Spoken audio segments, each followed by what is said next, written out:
아까 앞에 말씀드렸던 그런 수업들을 이제 다 하면은 저는 이제 제가 그만두기 전에 약 100만원, 120만원, 100만원, 120만원 사이의 돈들을 받았거든요. 안녕하세요, 다다입니다.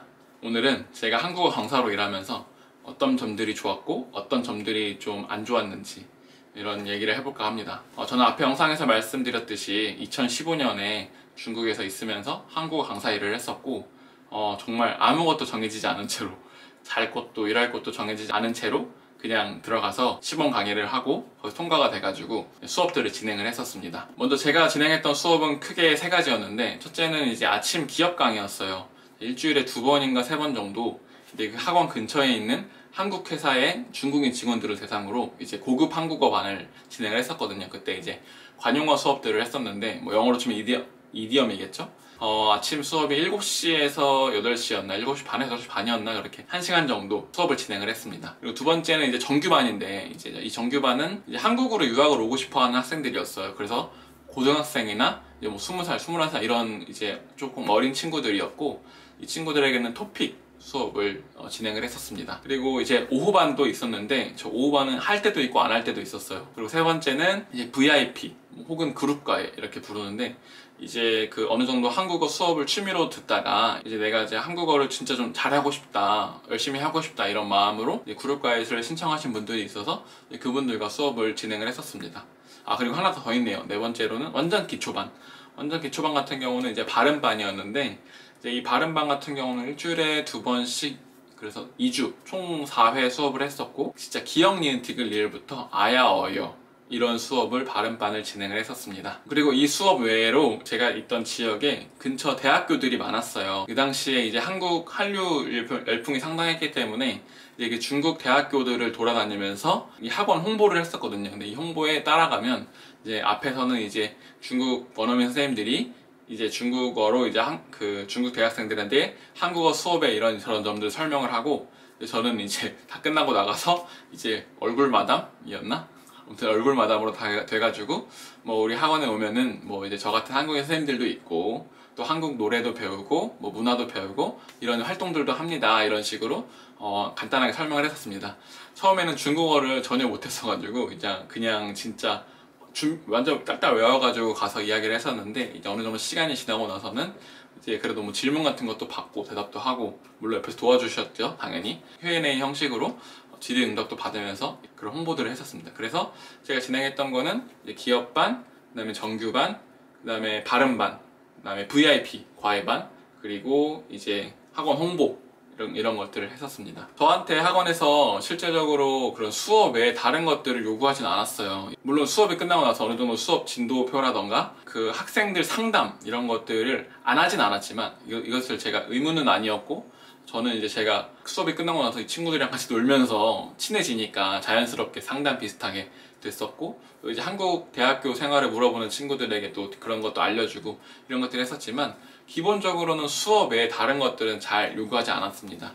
그 중국에서 쓰는 메신저로 이제 위챗을 등록을 해가지고 그 중국인 반 학생들과 그룹방을 만들어가지고 거기서 이제 뭐 수업에 관한 뭐 숙제라던가 뭐 그런 수업 질문이라던가 이런 것들을 소화를 하긴 했어요. 그런데 저 같은 경우는 그게 그렇게 크게 부담이 되는 정도는 아니었고, 진짜 완전 수업 위주의 일들이었습니다.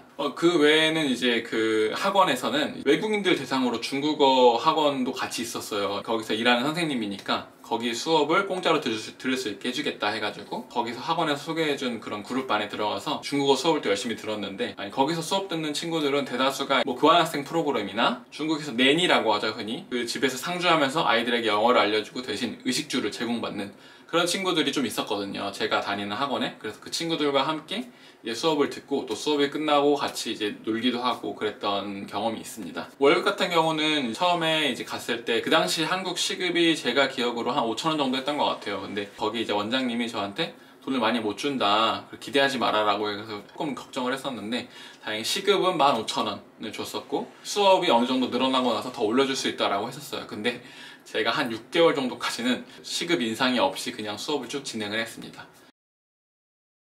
대신에 이제 학원에서 기숙사를 소개시켜줬어요. 사실 다른 중국인 학생들이 이 학원으로 진짜 한국어 공부를 하려고 유학 아닌 유학을 많이 왔어요. 중국 땅덩어리가 워낙 크고 이제 도시와 이제 시골의 격차가 크다 보니까 시골에서 공부를 하고 싶은 친구들이 도시로 와서 한국어 공부를 했는데, 이 친구들을 위한 사실 기숙사였죠. 이제 저 같은 경우는 이제 그 기숙사에 사실 이렇게 소개를 해줬고, 기숙사인데 이제 방이 각자 다 있고 하우스 쉐어라고 하나요? 룸은 나 혼자 쓰고 방은 나 혼자 쓰고, 화장실이 있는 방도 있었고 화장실을 쉐어해야 되는 방도 있었는데, 저는 처음에는 이제 화장실 없이 나 혼자 다 크게 쓰는 그런 방을 지내다가 나중에는 이제 일반 가정집과 연동해가지고 일반 가정집에서 방 하나를 빌려서 쓰는 그곳으로 넘어갔던 기억이 있습니다.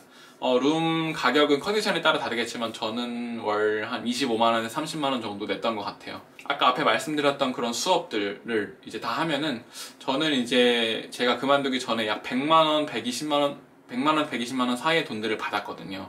그래서 월 30만원 내고 나머지 90만원, 뭐 80만원 이 정도로 생활하는데 큰 무리는 없었지만 저축은 할 수 없는, 그래서 저는 이제 학원에 있으면서 그 여행은 거의 못했어요. 여행 자체를 그렇게 선호하지도 않았고, 또 이제 이렇게 어디 놀러 가기에는 수업이 워낙 간헐적으로 있으니까 이제 매일 있는 수업도 있었고, 따로 시간을 내서 어딜 가지는 못했습니다.